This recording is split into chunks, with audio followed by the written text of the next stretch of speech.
بسم اللہ الرحمن الرحیم۔ اپنے پیارے نبی صلی اللہ علیہ وسلم پر درود شریف پڑھ لیجئے۔ اللہم صلی علی سیدنا مولانا محمد وعلی آلہ وسلم۔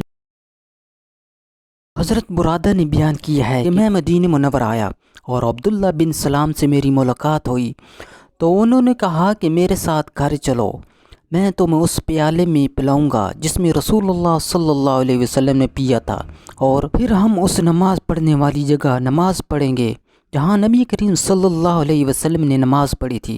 چنانچہ میں ان کے ساتھ گیا اور انہوں نے مجھے ستو پلایا اور کھجور کھلائی۔ میں ان کے ساتھ نماز پڑھنے کی جگہ نماز پڑھی۔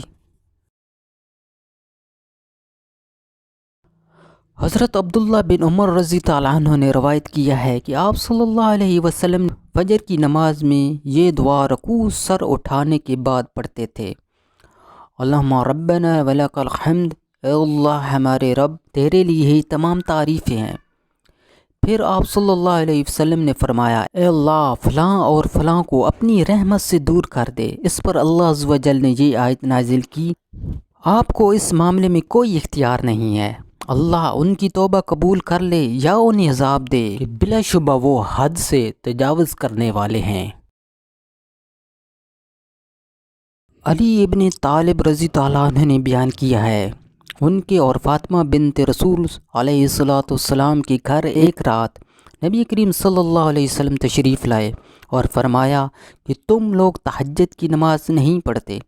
علی رضی اللہ عنہ نے بیان کیا کہ میں نے عرض کیا کہ یا رسول اللہ صلی اللہ علیہ وسلم، ہماری جانیں اللہ کے ہاتھ میں ہیں، بس جب وہ ہمیں اٹھانا چاہے گا تو ہم کو اٹھا دے گا۔